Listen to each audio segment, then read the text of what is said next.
ஜனநாயகன் இந்த படத்தோட ஒண்ணு என்னன்னா, நம்ம தளபதி ஜெயில ஒரு கைதியா இருக்காரு. அந்த ஜெயில ஜிவிஎம் தான் ஜெயிலரா இருக்காரு. அவருக்கு ஒரு குட்டி பொண்ணு இருக்கு. அந்த பொண்ணு வந்து ஃபியரால பாதிக்கப்பட்டிருக்கு. இப்படி இருக்கும்போது ஜிவிஎம் வந்து தளபதிக்கு ஒரு ஹெல்ப் பண்றாரு. அதுக்கப்புறம் ஜிவிஎம் வந்து ட்ரான்ஸ்ஃபர் பண்ணிடுறாங்க. நம்ம தளபதி ரிலீஸ் ஆனதுக்கு அப்புறம் ஜிவிஎம் போய் பாக்குறாரு.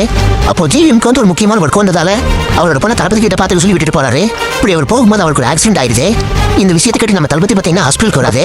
அப்போ வந்து ஜிவிஎம் தளபதி என்ன சொல்றாருன்னா, என்னோட பொண்ணு எப்படியாவது இந்தியன் ஆர்மியில் சேர்த்துச்சு அப்படின்னு சொல்லி சேர்த்துறாரு. அதுக்கப்புறம் அந்த பொண்ணு தளபதி தான் வளர்க்குறாரு.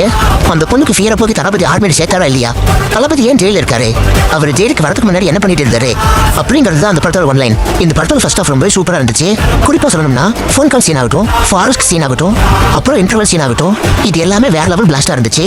இந்த படத்தோட ஃபர்ஸ்ட் ஆஃப் கம்பேர் பண்ணும்போது செகண்ட் ஆஃப் வந்து ஸ்லோவாக தான் இருந்துச்சு. செகண்ட் ஆஃப்ல ஒரு தளபதியோட ஃபிளாஷ்பேக் சீனும் அப்புறம் கிளைமேக்ஸ் ஒரு 30 மினிட்ஸும் சூப்பராகவே இருந்துச்சு. இப்படி இருந்தமே செகண்ட் ஆஃப் ஸ்லோவாக இருந்ததுக்கான ரீசன் என்னன்னா, வில்லனோட சீன்ஸ் தான். எப்போலாம் வில்லனோட சீன்ஸ் வருதோ அப்போலாம் படம் ரொம்ப ஸ்லோவாக தான் போகுது. அதே மாதிரி எப்போலாம் தளபதியோட சீன் வருதோ அப்போலாம் படம் ரொம்ப ஃபாஸ்ட்டாக போகுது. எனக்கு என்ன தோணுச்சுன்னா, வில்லனோட சீன்ஸை கொஞ்சம் கம்மி பண்ணிட்டு தளபதியோட சீன்ஸை இன்னுமே கொஞ்சம் ஆட் பண்ணிருக்கலாமோ அப்படின்னு தோணுச்சு. But still it is a good second half. நம்ம தளபதியோட பெர்ஃபார்மன்ஸ் பற்றி சொல்லவே தேவையில்லை, பிடிச்சி மேஞ்சிட்டாரு. அமிதாப் பைஜியோட பெர்ஃபார்மன்ஸுமே ரொம்பவே சூப்பராக இருந்துச்சு. தளபதிக்கும் அமிதாக்கும் இருக்கிற அப்பா பொண்ணு அப்படிங்கிற பான் வந்து ரொம்பவே சூப்பராக இருந்துச்சு. இந்த படத்தோட இன்னொரு ஹீரோ யாருன்னா அனிருத் தான். ஸ்டார்டிங்ல இருந்து எண்டிங் வரைக்கும் சாங்ஸ் ஆகட்டும், பிஜிஎம் ஆகட்டும், எல்லாத்துலேயும் தெருக்கி விட்டுட்டாரு. ஓவரால் இந்த படம் எப்படி இருக்குன்னா, தியேட்டர் போய் பார்க்க இது ஒருத்தான மூவி. அந்த ஆல்ஃபைட் நம்ம தளபதியோட கடைசி படம். அதுக்காகவே இந்த படத்தை கண்டிப்பாக தியேட்டரில் பார்த்து என்ஜாய் பண்ணலாம்.